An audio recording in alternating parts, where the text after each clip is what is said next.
ఎక్సర్సైజుల వల్ల blood circulation బాగా అవుతుంది. మన రెగ్యులర్ ఏరోబిక్ ఎక్సర్సైజెస్ కానివ్వండి, యోగాసనాలు కానివ్వండి, జుట్టు పెరుగుదలలో ఎంతగానో తోడ్పడతాయి. ఈ యోగాసనాలలో కొన్ని మనకు కామన్‌గా తెలిసినవి శీర్షాసనం లాంటివి బాగానే ప్రాముఖ్యత చెందినవి. ముఖ్యంగా జుట్టు ప్రాబ్లమ్స్ ఉన్న వాళ్ళల్లో. రెగ్యులర్‌గా అందరికీ తెలిసిన శీర్షాసనం మాత్రమే కాదండి, ఇంకొన్ని ఆసనాలు జుట్టు పెరుగుదలలో హెల్ప్ అవుతాయి. కొన్ని థైరాయిడ్ ఫంక్షనింగ్‌ని ఇంప్రూవ్ చేస్తూ, మరికొన్ని ఇతరత్ర హార్మోనల్ బ్యాలెన్స్ పైన పనిచేస్తూ, మరికొన్ని నెక్‌ని, షోల్డర్‌ని స్ట్రెంథెన్ చేస్తూ, స్కాల్ప్‌కి బ్లడ్ సర్క్యులేషన్ ఇంప్రూవ్ చేస్తూ రకరకాలుగా యోగాసనాలు జుట్టు పెరుగుదలలో హెల్ప్ అవుతాయి. ఇందులో సందేహమే లేదు. అయితే డైరెక్ట్‌గా ఇంపాక్ట్ ఉండే ఆసనాలు ఏమేమిటో ఈ ఎపిసోడ్‌లో మనం మాట్లాడుకుందాం. శీర్షాసనం డైరెక్ట్ హెడ్ స్టాండ్ అంటారు. తల కిందికి పాదాలు పైకి ఉంటాయి. బ్లడ్ సర్క్యులేషన్ స్కాల్ప్‌కి మెండుగా అందించడంలో ఇది హెల్ప్ చేస్తుంది.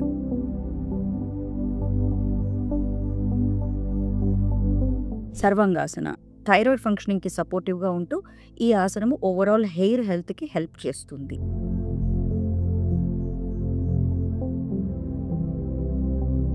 అగైన్ బ్లడ్ సర్క్యులేషన్ ఇంప్రూవ్ చేయడం ద్వారానే బ్లడ్ సర్క్యులేషన్ ఇంప్రూవ్‌మెంట్ అనేది ఆల్మోస్ట్ మన ఇప్పుడు చెప్పుకోబోయే అన్ని ఆసనాల్లోనూ ఉంటుంది. అధోముఖ స్వనాసన అని ఇలా ఇన్వర్టెడ్ వి షేప్‌లో బాడీని వంచి చేస్తూ ఉంటారు.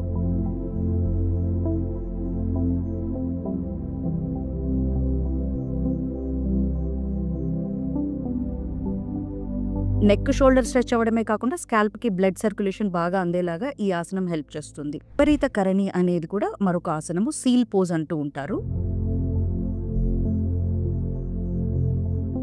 ఈ ఆసనం చాలా ఈజీ. జస్ట్ వెల్లకిలా పడుకొని కాళ్ళు మాత్రం పైకి లేపి ఏదైనా సపోర్ట్, గోడ లాంటి దాని సపోర్ట్ తీసుకొని చక్కగా కాసేపు రిలాక్స్ అవ్వడం. చాలా జెంటిల్ పోజ్ ఇది.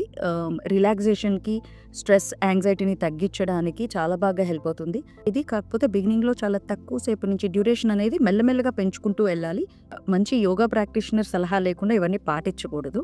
సో ఈ ఆసనం కూడా మనకి బ్లడ్ సర్క్యులేషన్‌ని చక్కగా ఇంప్రూవ్ చేస్తుంది. స్ట్రెస్‌ని తగ్గిస్తూ, బ్లడ్ సర్క్యులేషన్ ఇంప్రూవ్ చేస్తూ హెయిర్ గ్రోత్‌కి తోడ్పడుతుంది. ఉస్త్రాసన అంటారు, క్యామెల్ పోజ్ అంటారు. ఇది కూడా నెక్‌ని, షోల్డర్స్‌ని స్ట్రెచ్ చేస్తూ వీలైనంత వరకు బ్లడ్ సర్క్యులేషన్ హెడ్ రీజన్‌కి, నెక్ రీజన్‌కి పెంచేలాగా ఉంటుంది. మత్స్యాసనం, ఫిష్ పోజ్. ఇది కూడా థైరాయిడ్ ఫంక్షనింగ్‌ని ఇంప్రూవ్ చేస్తూ, థైరాయిడ్ వల్లనే హెయిర్ లాస్ ఇష్యూస్ ఉన్న వాళ్ళలో ఈ ఆసనం చాలా బాగా హెల్ప్ అవుతుంది. మనందరిలో ఉండే common cause for hair loss stress అండి. స్ట్రెస్‌కి yoga is the best medicine.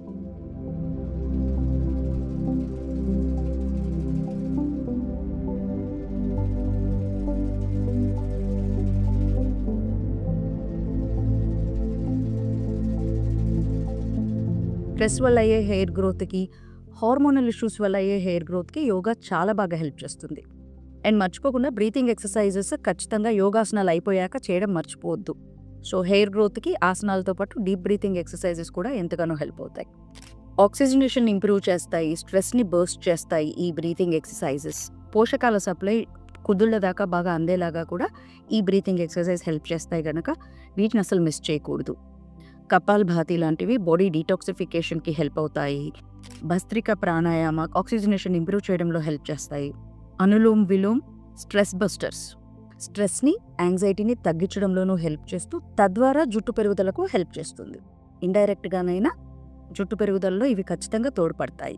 Body టాక్సిన్స్‌ని రిమూవ్ చేయడంలోనూ, బ్లడ్ సర్క్యులేషన్ ఇంప్రూవ్ చేయడంలోనూ, స్ట్రెస్ అండ్ యాంగ్జైటీని తగ్గించడంలోనూ, స్కాల్ప్‌కి మంచి బ్లడ్ సర్క్యులేషన్ అందించి బాడీని ఆక్సిజనేట్ చేయడంలోనూ ఇవన్నీ ఆసనాలు, బ్రీతింగ్ ఎక్సర్సైజెస్ హెల్ప్ చేస్తాయి కనుక మీ రెగ్యులర్ ఎక్సర్సైజెస్‌తో పాటు ఏరోబిక్స్ లాంటి వాటితో పాటు కనీసం వారంలో 2-3 సార్లు యోగాని, ఈ బ్రీతింగ్ ఎక్సర్సైజెస్‌ని కూడా ఇంక్లూడ్ చేసుకోండి. డెఫినెట్‌గా హెయిర్ ఫాల్‌లో చేంజెస్ చూస్తారు.